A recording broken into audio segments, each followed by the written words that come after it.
Assalamualaikum.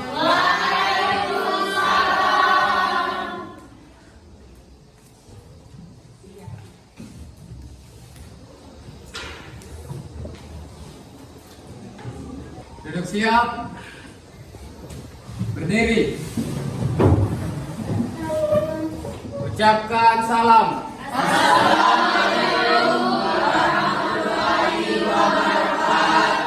Waalaikumsalam warahmatullahi wabarakatuh. Duduk.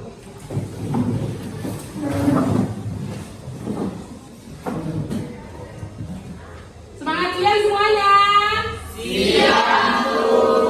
Masih semangat hari ini? Masih. Bagaimana kabarnya siang hari ini?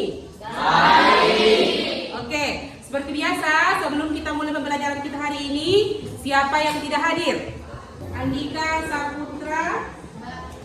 Apa keterangannya Andika? Kemudian siapa lagi? Balkis keterangannya apa? Selain itu? Hanya itu ya? Jadi Oke, silakan berdiri dulu.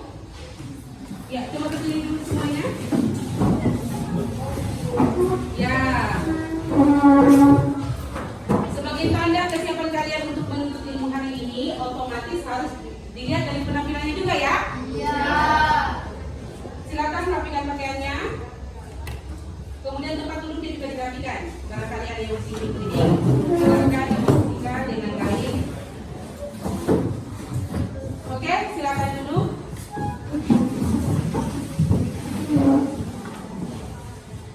Kemudian agar apa yang kita lakukan hari ini diberikan kemudahan oleh Allah Subhanahu Wa Taala, Ibu minta satu orang untuk memimpin doa pada siang hari ini. Silakan, Rizky Prawinata. Sebelum kita belajar, marilah kita berdoa menurut agama dan keyakinan kita masing-masing. Berdoa dimulai.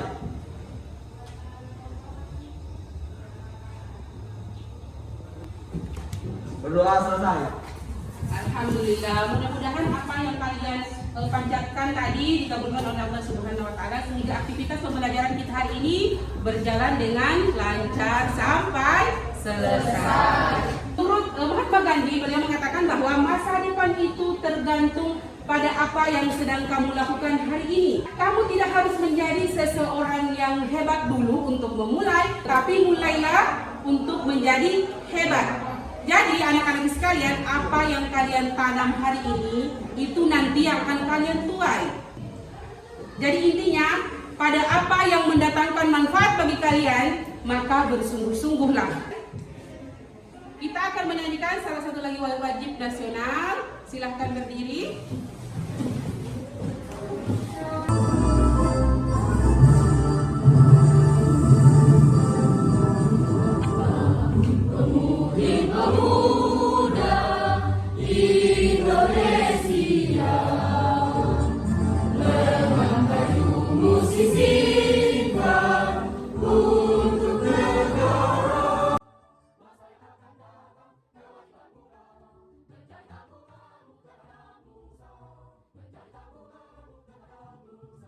Adapun kompetensi dasar yang akan kita pelajari hari ini tentunya berbeda dengan kompetensi dasar di pertemuan sebelumnya. Di mana kompetensi dasar pertemuan sebelumnya adalah 3.2. Sekarang kita akan masuk ke kompetensi dasar yang baru yaitu 3.3, yang mana menganalisis permasalahan ketenagakerjaan dalam pembangunan ekonomi. Selanjutnya 4.3 menyajikan hasil analisis masalah ketenagakerjaan dalam pembangunan ekonomi dan cara mengatasinya. Tujuan pembelajaran kita hari ini di poin kelima, peserta didik diharapkan mampu menganalisis dampak rendahnya kualitas tenaga kerja terhadap pembangunan ekonomi dengan benar. Kemudian untuk tujuan kita berikutnya, peserta didik diharapkan mampu merumuskan upaya untuk meningkatkan kualitas tenaga kerja tentunya dengan benar. Selanjutnya, peserta didik diharapkan mampu menganalisis faktor-faktor yang mempengaruhi tinggi dan rendahnya penentuan upah minimum provinsi atau UMP di Indonesia dengan benar. Kemudian perhatikan kembali, adapun indikator pencapaian kompetensi kita untuk IPK 3.3.5, yaitu menganalisis dampak rendahnya kualitas tenaga kerja terhadap pembangunan ekonomi, kemudian merumuskan upaya untuk meningkatkan kualitas tenaga kerja, dan selanjutnya yang terakhir menganalisis faktor-faktor yang mempengaruhi tinggi dan rendahnya penentuan upah minimum provinsi atau UMP di Indonesia. Kemudian manfaat kita mempelajari materi ini apa sih? Manfaat kita mempelajari KDP tenaga kerja ini buat apa? Kalian akan ada gambaran yang ingin menjadi apa di masa depan. Kemudian apa yang harus kalian siapkan sejak dini? Cita-citanya Naila apa, jadi apa? Polwan. Ada yang ingin jadi dokter? Iya. Ada yang ingin jadi dosen? Guru misalnya? Bidan? Polisi? Tentara? Genggam cita-cita kalian itu mulai dari sekarang. Dan apa tadi di motivasi pertama? Bersungguh-sungguh dengan apa yang kalian cita-citakan. Mudah-mudahan yang bercita-cita tadi ada yang jadi polisi, tentara, dokter, polisi dan sebagainya bisa nanti tercapai cita-citanya ya. Oke, seperti biasa, hal yang paling penting yang harus kalian pahami yaitu teknik penilaian yang dilakukan. Teknik penilaian yang pertama adalah penilaian sikap, kemudian penilaian pengetahuan, dan penilaian keterampilan. Ada yang masih ingat materi kita minggu lalu tentang apa? Pertumbuhan ekonomi dan apa? Pembangunan ekonomi. Ada yang masih ingat apa itu pertumbuhan ekonomi? Silakan. Pertumbuhan ekonomi adalah sebuah proses dari perubahan produksi perekonomian yang terjadi di suatu negara secara berkesinambungan untuk menuju keadaan yang dinilai lebih baik selama jangka waktu tertentu. Oke, terima kasih. Ada lagi yang ingin menambahkan terkait pertemuan kita, materi pertemuan kita sebelumnya? Ada yang mengerti apa? Ada yang tahu apa itu pembangunan ekonomi? Iya, silakan sayang. Pembangunan ekonomi adalah suatu proses kenaikan pendapatan total atau pendapatan per kapita dengan memperhitungkan adanya pertumbuhan penduduk dalam suatu periode tertentu. Iya, benar sekali. Sederhananya seperti ini. Pembangunan ekonomi adalah pertumbuhan ekonomi ditambah dengan perubahan. Kalau pertumbuhan ekonomi kan hanya berbicara tentang peningkatan pendapatan nasional. Sementara pembangunan ekonomi dia berbicara secara luas. Bukan hanya peningkatan pertumbuhan ekonomi tetapi juga disertai dengan perubahan. Misalkan ada peningkatan atau perkembangan dari bidang pendidikan. Kemudian perkembangan di bidang teknologi, ada lagi. Kemudian peningkatan dalam kesehatan, selanjutnya peningkatan dalam infrastruktur. Kemudian yang terakhir tentunya peningkatan dalam pendapatan dan kemakmuran.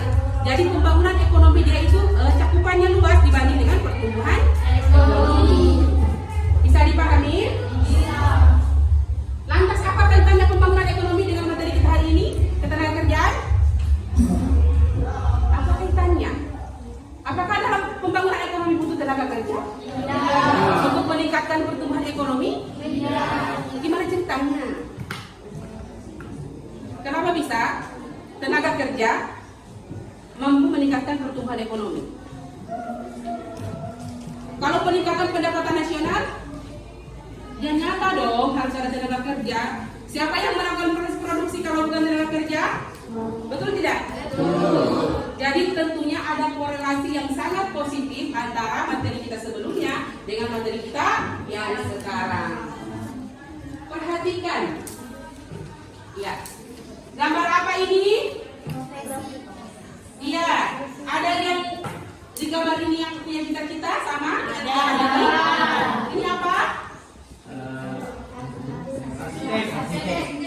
Ini apa?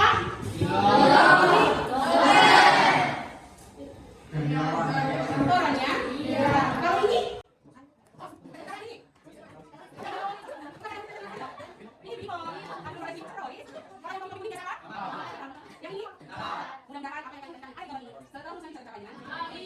Oke, selanjutnya sebelum kita masuk pembahasan ini seperti biasa untuk memupuk semangat kalian, ayo berdiri dulu semuanya, kita main ice breathing. Tepuk ekonomi. Aku bisa jadi pintar, jadi pandai, jadi kaya, karena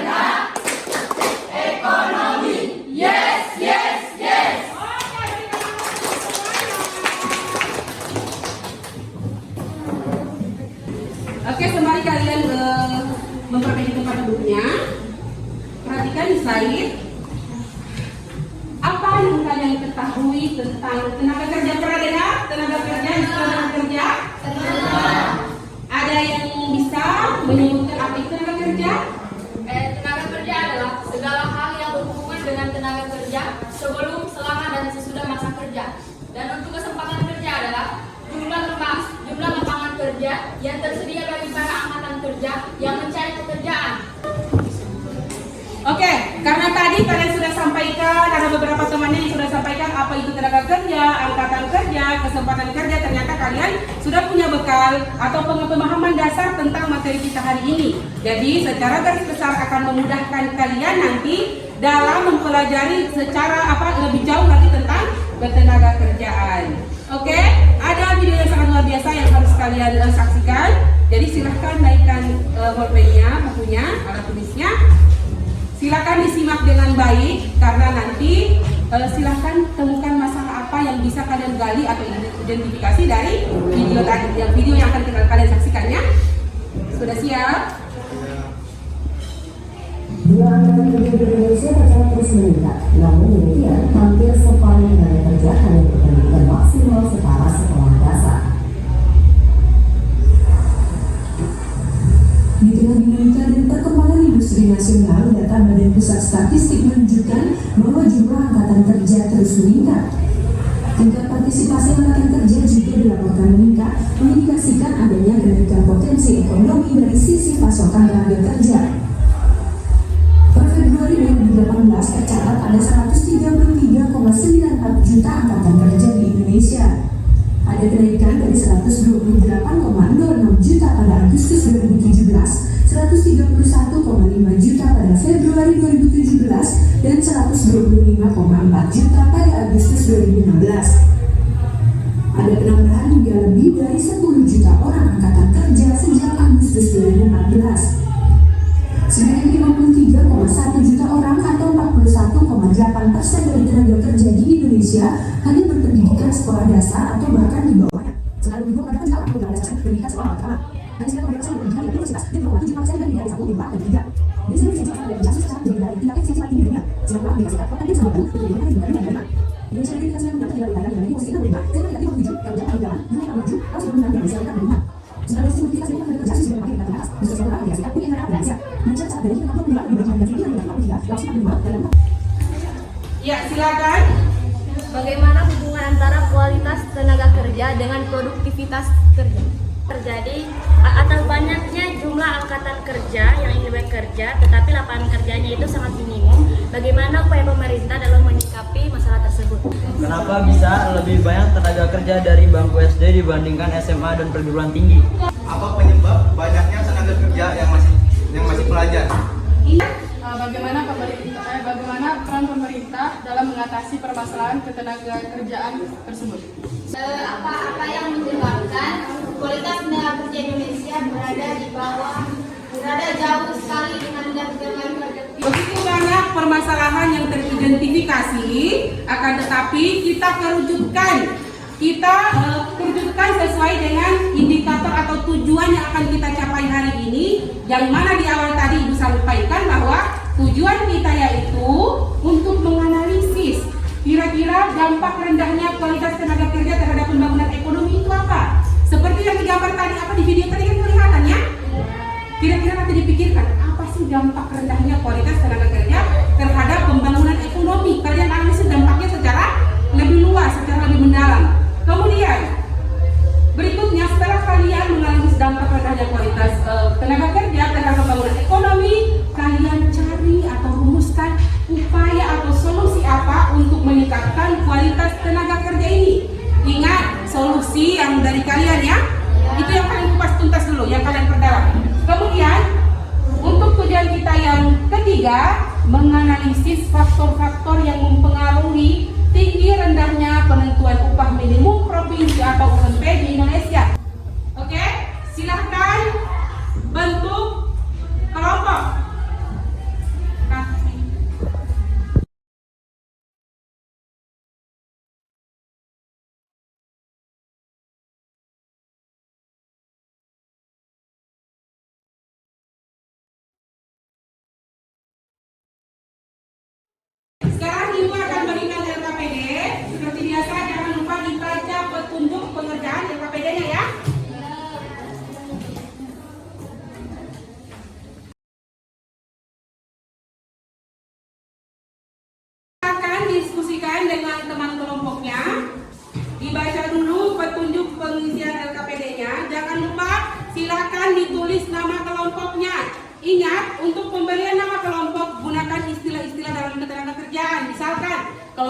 kesempatan kerja, kelompok tenaga kerja, kelompok kesempatan kerja, atau kelompok ketenagakerjaan secara umum.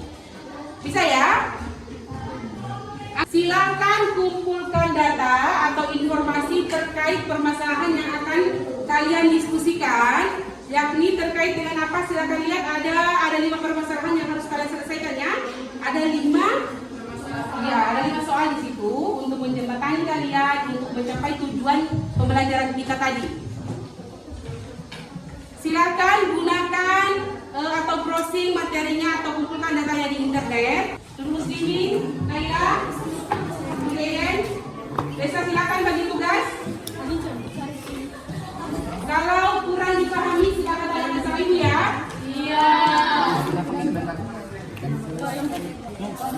Waktunya kurang lebih 20 menit cukup. Atau kurang? Cukup Bu, cukup. Ya, silakan dikerjakan aja.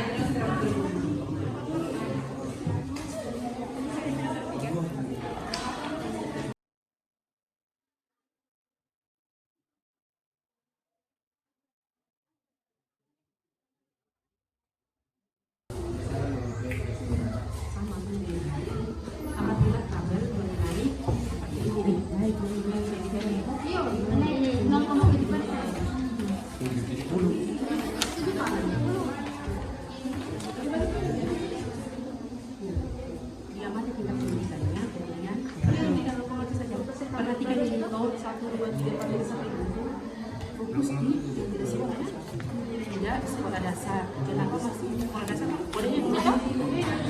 Langsung lihat di tahun 2022 ternyata angkatan kerja 70.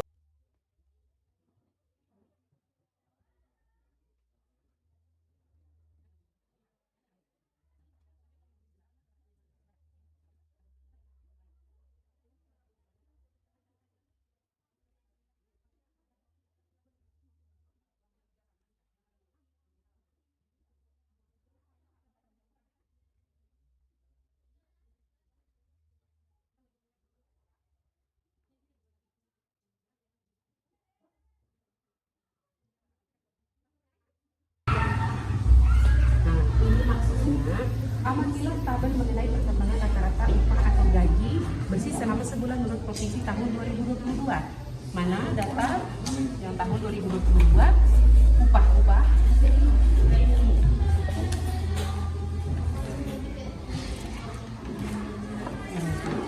Nah, perhatikan. Kita lihat data di tahun 2022, perhatikan provinsi dan dari Aceh sampai Papua otomatis beda-beda UMP-nya kan, pemerintah provinsinya berapa. Coba perhatikan provinsi Sulawesi Tenggara berapa UMP-nya di tahun 2022.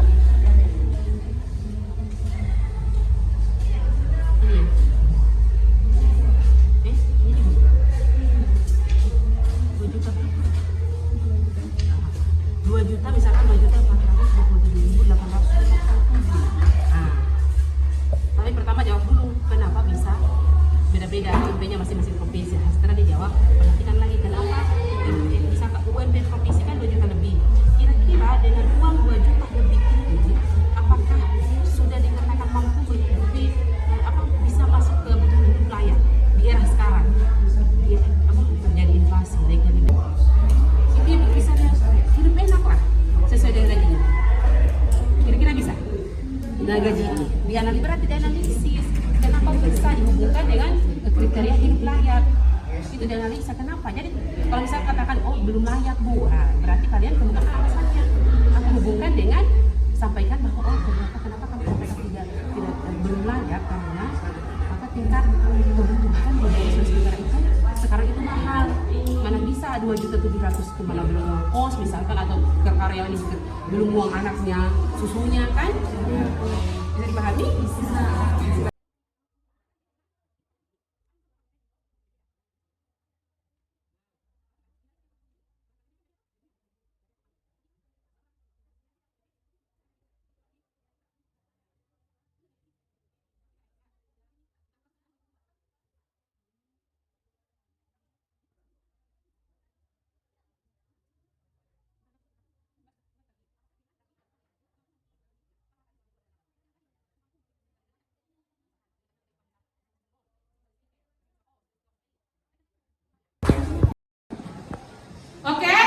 semuanya? Siapa yang ingin tampil duluan?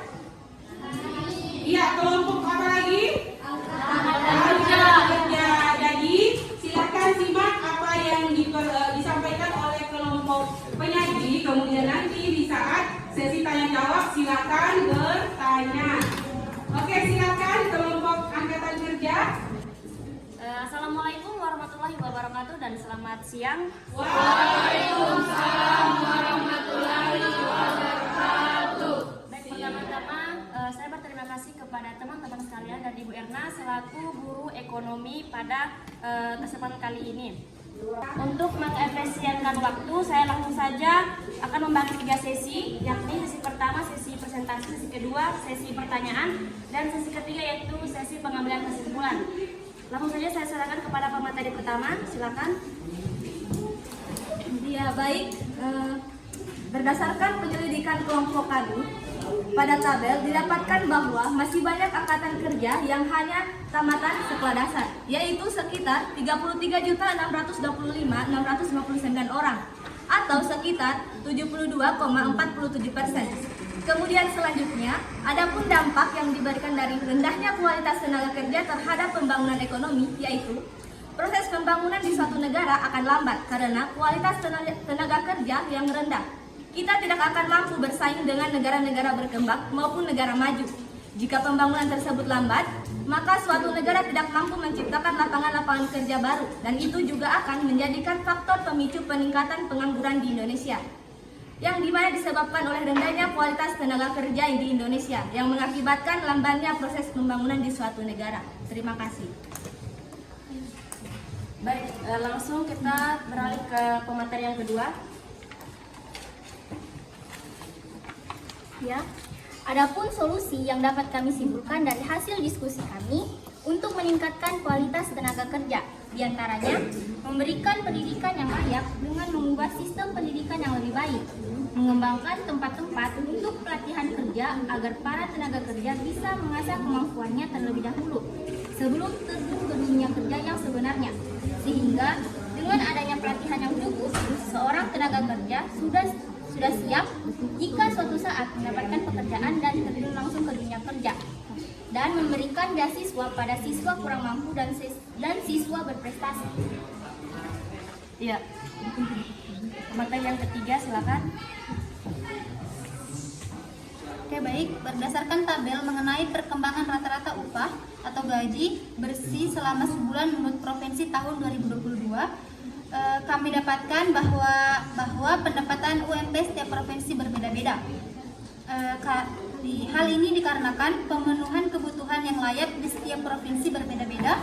Yang kedua, tingkat ekonomi pada masing-masing provinsi yang berbeda juga menyebabkan UMP di setiap provinsi berbeda-beda.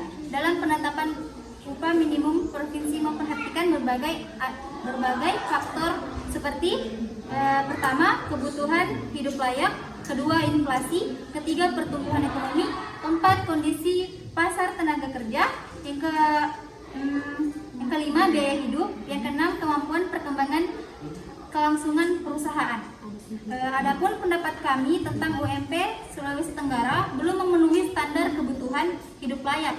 Menurut kami, dengan gaji yang hanya 2.166.187 tidak dapat mencukupi kebutuhan hidup dalam jangka waktu 1 bulan.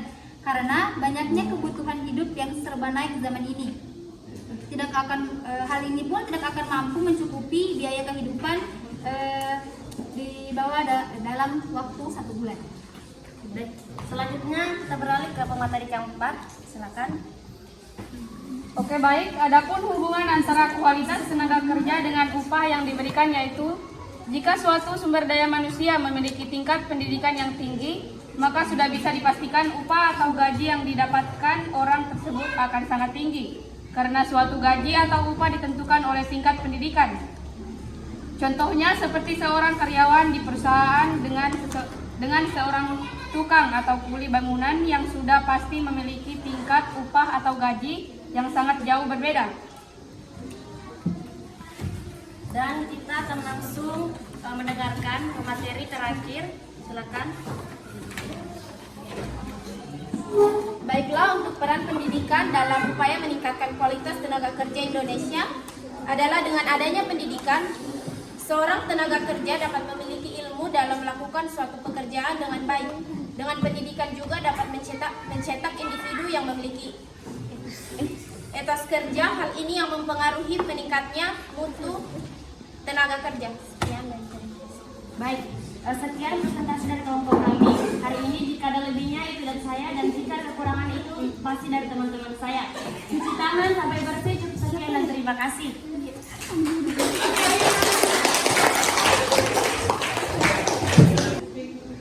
Baik, kita langsung berlanjut pada sesi kedua, yakni sesi pertanyaan. Saya persilakan kepada kelompok yang ingin bertanya pada kelompok kami. Silakan.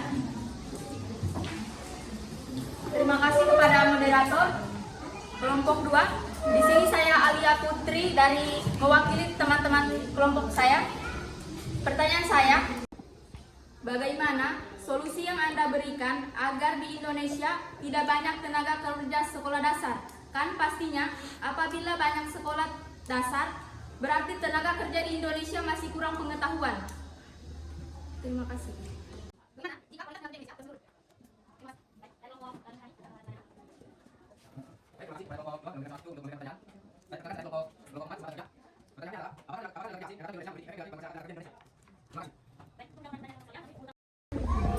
Baik, di sini kami akan menjawab pertanyaan dari Naila saudara sekalian. Silakan. Baiklah, untuk pertanyaan dari kelompok 1, bagaimana jika kualitas tenaga kerja terus menurun? Apabila kualitas tenaga kerja rendah, akan mengakibatkan pekerjaan yang diminta oleh suatu organisasi tidak sesuai dengan harapan, sehingga membuat tingkat produktivitas rendah dan upah yang diterima juga tidak sesuai dengan harapan. Baik, sekian presentasi dari kelompok kami. Saya tutup. Bilang tapi hidayah. Wassalamualaikum warahmatullahi wabarakatuh. Waalaikumsalam warahmatullahi wabarakatuh. Ya, berikan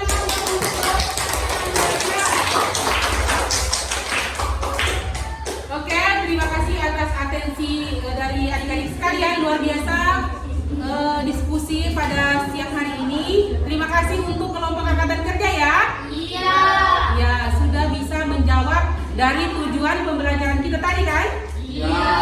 Oke, terkait dengan itu, kita sampai di tahap mengambil kesimpulan.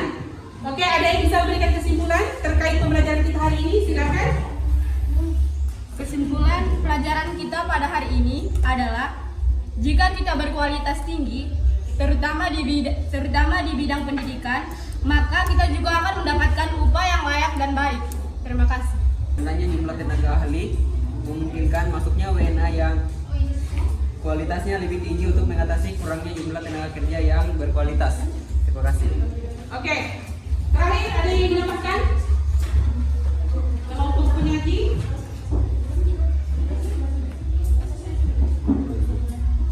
Kesimpulan yang dapat kami sampaikan, jika Indonesia mempunyai tenaga kerja yang berkualitas, akan mampu mempererat suatu proses pembangunan di dalam suatu negara. Karena dengan tenaga kerja yang berkualitas, suatu negara akan mampu bersaing dengan negara-negara yang sudah lebih maju. Oke, jadi kesimpulan dari kelompok kami mengenai materi tenaga kerja, kami akan memberikan solusi untuk meningkatkan tenaga kerja, yaitu yang pertama, tetapkan target atau tujuan yang jelas.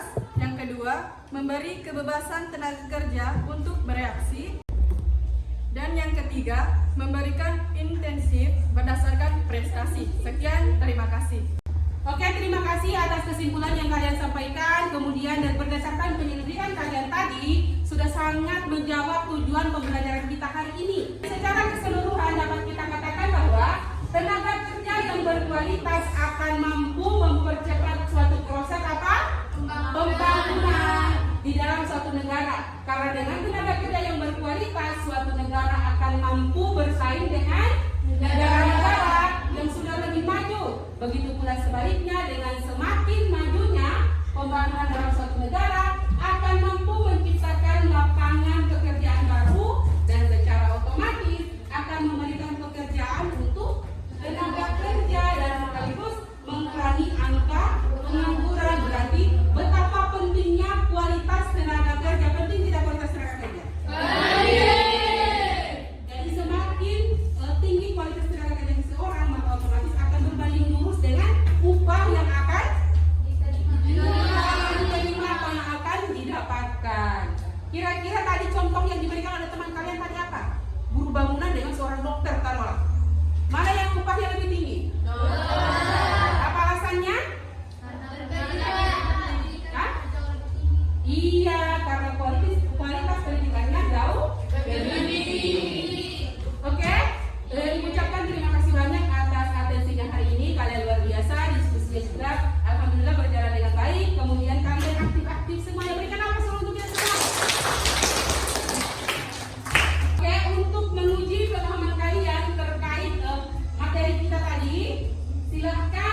pemahaman hari ini.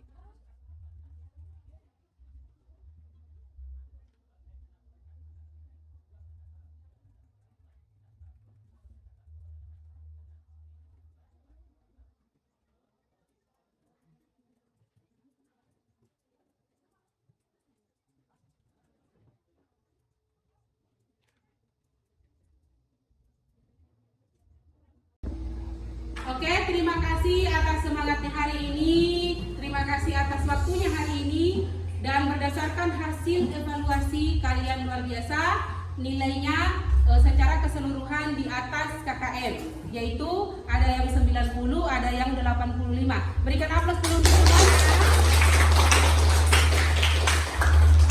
Oke, dengarkan untuk pertemuan kita selanjutnya. Silahkan pelajari materi pengangguran. Tentunya materinya akan jauh lebih menarik dari materi kita hari ini, karena tentunya masih ada kaitannya dengan materi kita hari ini dengan pembelajaran selanjutnya. Kemudian kumpul LKPD tadi.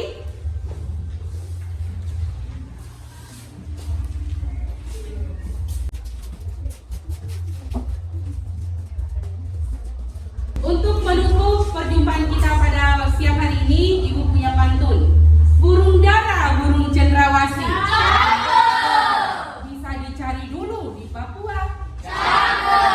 Cukup sekian dan terima kasih. Semoga bermanfaat untuk kita semua. Berikan ya, dengan ucapan alhamdulillahirrahmanirrahim, berakhir sudah kegiatan pembelajaran kita hari ini.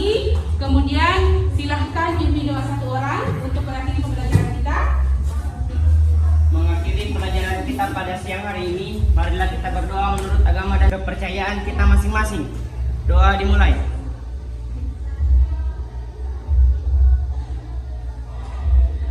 Doa selesai.